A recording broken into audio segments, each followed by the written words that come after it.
got in trouble for refusing to call trans men and women by their preferred personal pronouns.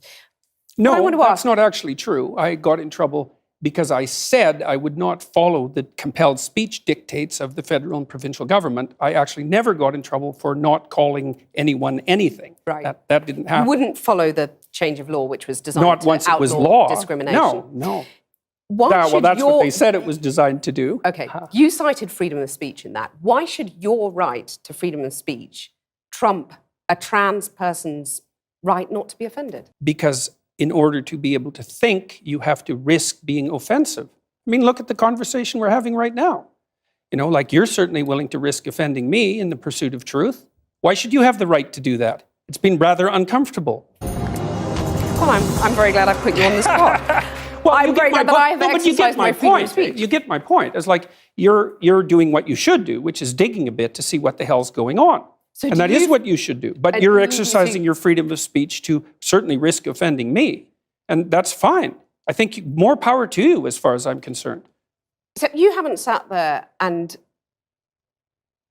I'm just trying to work that out. I mean... Ha, gotcha. You have got me. I'm trying to work that through in my head. Yeah, it took a while. It did, yeah. It took a while. You have voluntarily come into the studio and agreed to be questioned. Mm-hmm. A trans person in your class has come to your class and said they want to be called That's never happened. And I would call them she. So you would. So you've kind of changed your tune on that. No, I said that right from the beginning. What I said at the beginning was that I was not going to cede the linguistic territory to radical leftists, regardless of whether or not it was put in law. That's what I said. And then the people who came after me said, oh, you must be transphobic and you'd mistreat a student in your class. It's like, I never mistreated a student in my class. I'm not transphobic, and that isn't what I said. Well, except you've also called trans campaigners authoritarian, haven't you? I mean, isn't that grossly... Well, only in the broader context of my claims that radical leftist ideologues are authoritarian, yes, which they are. You're saying someone who's trying to work out their gender identity, who may well have struggled with that, had quite a tough time over the years. With it, yeah. You're comparing them with, Chairman Mao, who saw the deaths of millions of people. Well, even if the activists, they're trans people too. They have a right to say these things. Yeah, but they don't have a right to speak for their whole community. To compare them to Chairman Mao or... Augusto Pinochet. I mean, this is grossly insensitive. I didn't compare them to Pinochet. Well, I did compare them to He was an authoritarian. He's a right-winger, though. I was comparing them to the left-wing totalitarians.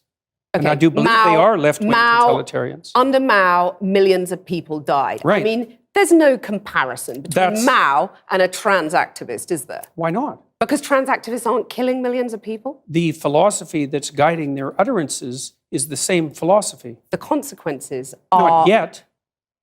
You're saying that trans activists could lead to the deaths of millions of people? No, I'm saying that the philosophy that drives their utterances is the same philosophy that already has driven us to the deaths of millions of people. Okay, tell us how that philosophy is in any way comparable. Sure, that's no problem. The first thing is that the philosophy presumes that group identity is paramount.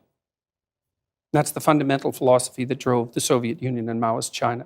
And it's the fundamental philosophy of the left-wing activists. It's identity politics. It doesn't matter who you are as an individual. It matters who you are in terms of your group identity. You're just saying these things, though, to provoke, aren't you? I mean, you are a provocateur. I never say anything. You're like the alt-right that you hate to be compared to. You want to stir things up. I'm only a provocateur insofar as when I say what I believe to be true, it's provocative. I don't provoke.